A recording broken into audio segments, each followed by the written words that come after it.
Sherleaf by J. Pilgrim, The Gripping Emotional Journey.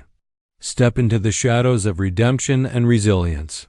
In Sherleaf by J. Pilgrim, an estranged father, a daring escape, and an unforgettable road trip through New Zealand collide in a tale of second chances. Bob Chambers is a man running from his past, but a mysterious spirit guide, Sherleaf, and his daughter, Mary, may just lead him toward redemption. Gritty, emotional, humorous, and packed with suspense, Sherleaf is a powerful exploration of family, forgiveness, and the fight for a better future. Will Bob earn his second chance, or will darkness claim him forever? Discover Sherleaf, a novel that will linger long after the final page. Chapter 1. The Weight of a New Beginning. The heavy scent of salt and damp earth clung to the cool Wellington air as Kate Chambers stepped off the bus in Johnsonville. The wind, ever restless in the hilly city, tugged at her coat, reminding her once again that she was a long way from home. It had been 6 months since they arrived in New Zealand.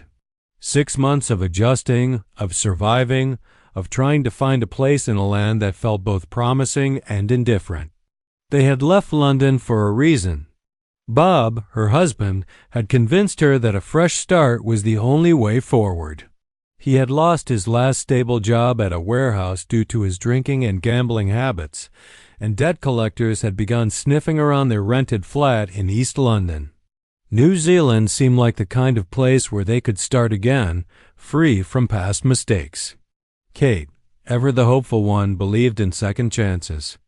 But now, recollecting the peeling walls of their council flat on Broderick Road, she wondered if they had made the right decision. Kate was an attractive, slender woman in her early 30s, with light brown hair always tied back in a loose bun and tired blue eyes that had once been full of ambition. The stress of holding everything together had aged her beyond her years, faint lines forming around her mouth and forehead. She had always loved reading, especially historical novels, but now she barely had the time. She disliked loud noises, disorganization, and, more than anything, feeling trapped. She worked at an office in Johnsonville city center, a modest administrative job that paid just enough to keep food on the table and rent paid. It wasn't glamorous, but it was stable. She had always been the responsible one, the planner, the one who held things together while Bob drifted from one excuse to another. Here, in New Zealand, that hadn't changed. Mornings were the hardest. Waking up before dawn to pack Mary's lunch, make breakfast, and quietly slip out before Bob even stirred. She would look at her daughter, still curled up beneath her thin blankets, and feel both immense love and deep guilt. Kate knew that Bob resented their daughter. He hadn't wanted to be a father. He had made that clear the night Kate told him she was pregnant, his face darkening with irritation rather than joy. But Kate had wanted Mary. She had wanted a piece of herself that would be untouched by Bob's failures.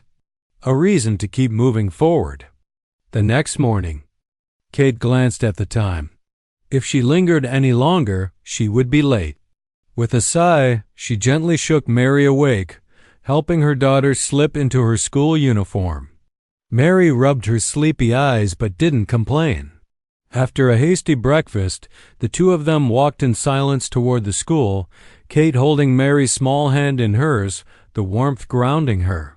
Mary Chambers was a quiet 10-year-old with dark curly hair that fell messily around her thin face.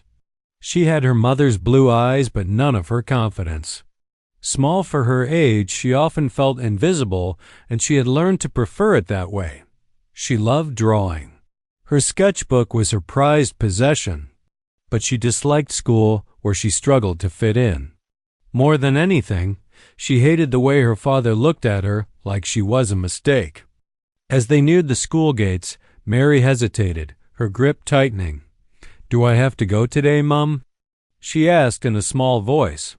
Kate crouched down, brushing a curl from Mary's face. "I know it's tough, sweetheart, but you're strong. Just get through today, okay? I'll see you this afternoon." She kissed her forehead and watched as Mary trudged toward the classroom doors, her shoulders slightly hunched. With another sigh, Kate turned and began the long walk to the office, her own burdens heavier than the workday ahead.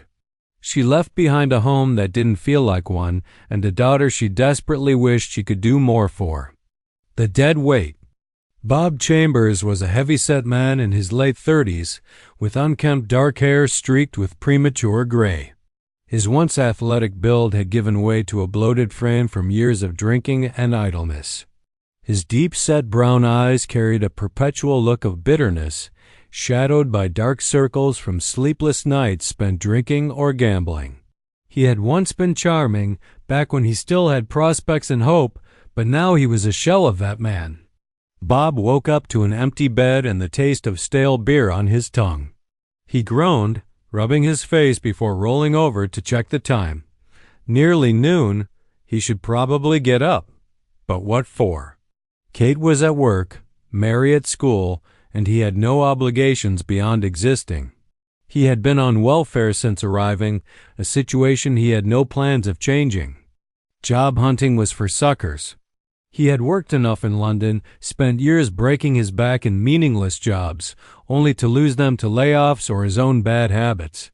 Why bother? Most of his welfare money was gone. Lost in bets placed at the TAB in Johnsonville Mall, gambled away with the same blind hope that maybe, just maybe, today would be the day his luck changed. It never was. Bob didn't like New Zealand. It was too quiet. Too distant from the life he had known. He missed the pubs in London, the camaraderie of his mates, even the chaotic bustle of the streets. Here, he was just another faceless immigrant, expected to fit into a life he had no interest in building. He disliked rules, responsibilities, and above all, being told what to do. And then there was Mary, a child he never wanted, a responsibility he had no patience for. Sometimes she looked at him with those wide, questioning eyes, searching for something in him he wasn't willing to give. It annoyed him.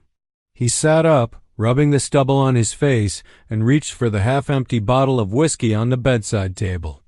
If today was going to be like every other day, he might as well start now. The silent suffering.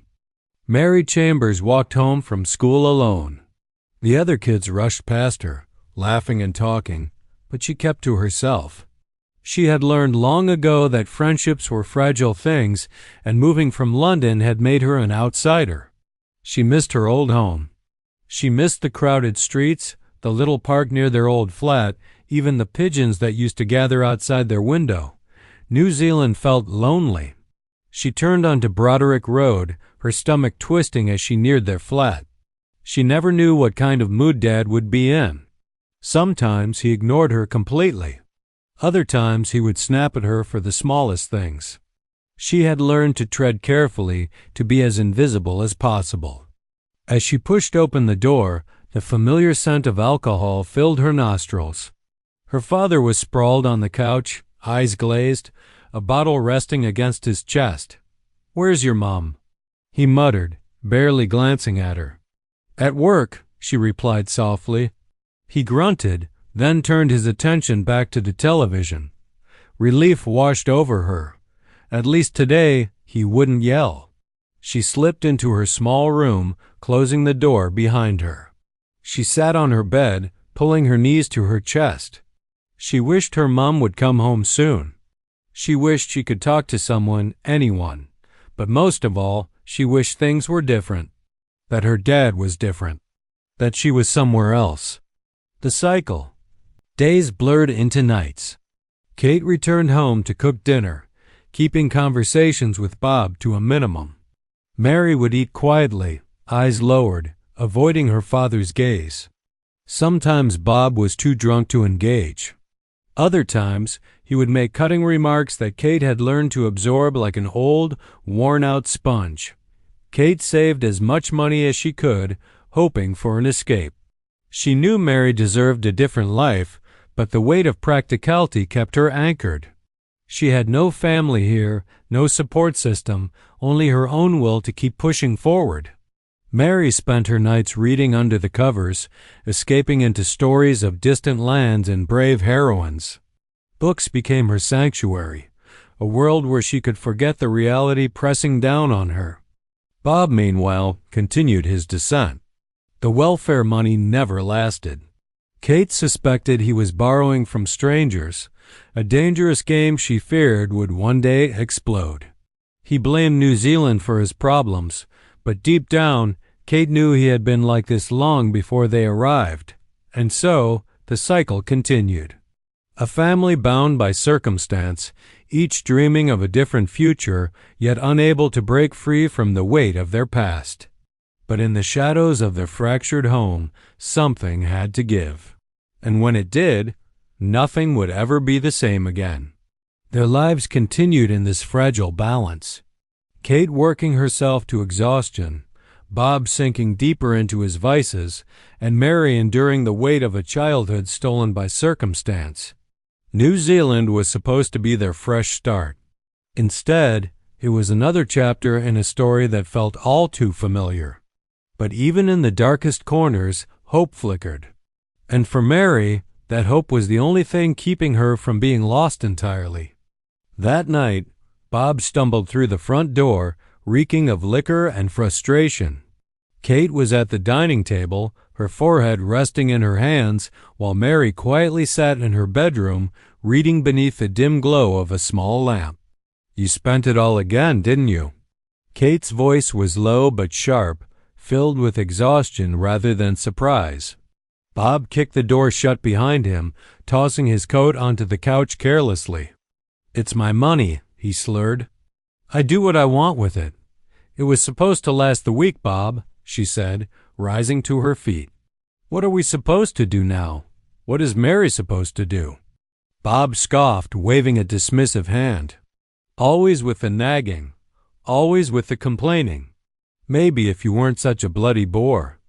Before he could finish, he staggered forward, gripping the table for balance. The whiskey on his breath was overpowering. Kate stepped back instinctively, her body tensing. "You disgust me," she muttered, more to herself than to him. Bob's expression darkened. In an instant, his sluggishness transformed into something more dangerous. "What did you say?" She didn't get a chance to answer before he grabbed her wrist, squeezing tight enough to make her wince. "You think you're better than me, huh?" His voice was low, laced with venom. "Think you can talk down to me like some schoolteacher?" "Let me go, Bob." Kate's voice remained steady, but her heart pounded. She had seen him like this before. Too drunk to control his temper, too bitter to hold back his resentment. He yanked her closer, his grip tightening. "You'd be nothing without me. You hear me?" Nothing. A sudden creak in the hallway made him pause. Mary stood there, her small frame barely visible in the dim light, her wide eyes filled with fear. Bob let go of Kate abruptly, as if realizing for the first time that Mary had been watching. He stumbled back, muttering something incoherent, then grabbed his coat and stormed out of the flat, slamming the door behind him. Kate stood frozen for a moment, her wrist aching, her breath shaky. Then she turned to Mary, forcing a weak smile despite the tears forming in her eyes. "It's okay, sweetheart." "It's okay," Mary nodded, but she knew it wasn't okay. Nothing about their lives was okay. Outside, Bob disappeared into the night, drowning himself further in the vices that had already taken everything from him. Kate forced a weak smile. Inside, Kate and Mary clung to what little they had left. The hope that one day, things would change. But deep down, they both knew that hope was beginning to fade.